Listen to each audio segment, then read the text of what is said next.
മന്ത്രിയായ ശേഷം ആദ്യമായി പാലക്കാട്ടെത്തിയ പട്ടിക വിഭാഗ പിന്നാക്ക ക്ഷേമമന്ത്രി കെ.എ. തുളസിക്ക് സ്വീകരണം നൽകി യു.ഡി.എഫ്. ഒലവക്കോട് റെയിൽവേ സ്റ്റേഷനിൽ ഷൊർണൂർ കോയമ്പത്തൂർ പാസഞ്ചറിലാണ് മന്ത്രി എത്തിയത്.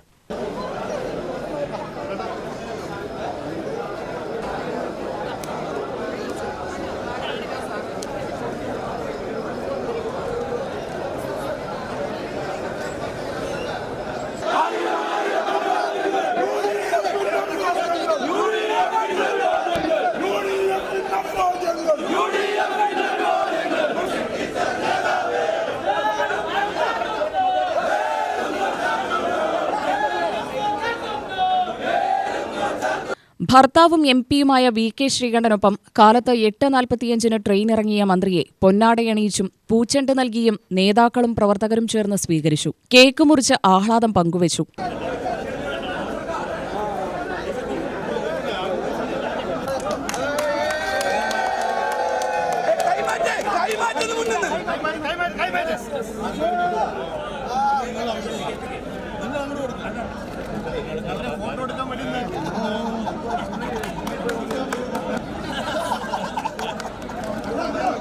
മന്ത്രിക്ക് തുടർന്ന് DCCയിലും സ്വീകരണം നൽകി.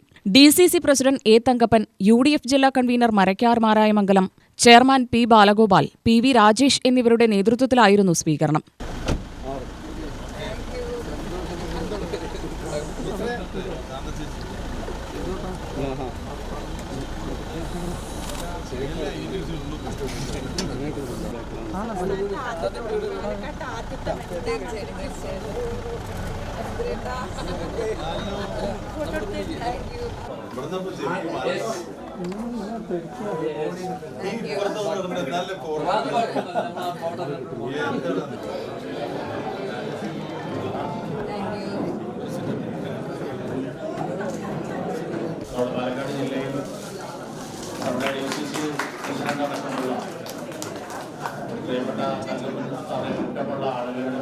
തുടർന്ന് മന്ത്രി മാധ്യമങ്ങളോട് സംസാരിച്ചു. അപ്പോൾ എല്ലാവരോടും നമുക്ക് തീർത്താൽ തീരാത്ത കടപ്പാടാണ്. ഓങ്ങാടിലെ ജനങ്ങളോടുള്ള കടപ്പാട് തീർച്ചയായിട്ടും വാക്കുകളിൽ ഒതുക്കാൻ കഴിയുന്നതല്ല. നല്ല പ്രവർത്തനത്തിലൂടെ അത് പൂർത്തീകരിക്കേണ്ടതാണ്. പിന്നീടാണ് നമ്മുടെ നേതൃത്വം ഒരു വലിയ പാലിച്ച ഉത്തരവാദിത്വം കൈകളിലേക്ക് ഏൽപ്പിച്ചു വന്നിട്ടുള്ളത്. അതിന് പാർട്ടിയുടെ സംസ്ഥാന ദേശീയ നേതൃത്വത്തോടുള്ള നന്ദി കടപ്പാട് ഞാൻ ഈ അവസരത്തിൽ അറിയിക്കുകയാണ്.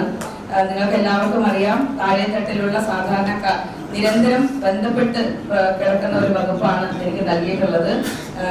പട്ടികജാതി പട്ടികവർഗ പിന്നോക്ക ക്ഷേമ വകുപ്പാണ് എനിക്ക് നൽകിയിട്ടുള്ളത്. ആ വകുപ്പിന്റെ അത് നന്നാക്കി എടുക്കുക, സാധാരണക്കാർക്ക് സമയബന്ധിതമായിട്ട് സേവനം എത്തിക്കുക എന്നുള്ള ബാധിച്ച ഉത്തരവാദിത്വമാണ്.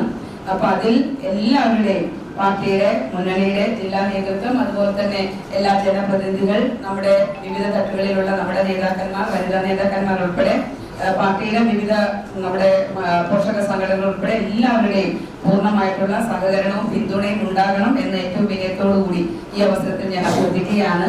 പിന്നെ നമുക്ക് തിരുവനന്തപുരത്ത് നമ്മുടെ ജില്ല നമുക്ക് പ്രത്യേകമായിട്ട് എപ്പോഴും താല്പര്യമുണ്ടാകും.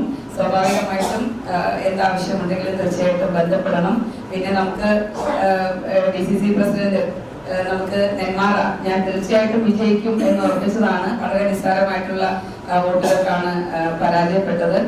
സാരമില്ല, കാരണം നമ്മുടെ പ്രസ്ഥാനം, നമ്മുടെ മുന്നണി സംസ്ഥാനം ഭരിക്കുമ്പോൾ സ്വാഭാവികമായിട്ടും നമുക്ക് എല്ലാവർക്കും കഴിഞ്ഞ 10 വർഷമായി നമ്മൾ നേരിട്ടുകൊണ്ടിരുന്ന അവഗണനയും മറ്റു തരത്തിലുള്ള പ്രയാസങ്ങളും ഒക്കെ നമുക്ക് തീർച്ചയായിട്ടും പരിഹരിക്കാൻ നമുക്ക് സമയമുണ്ട്.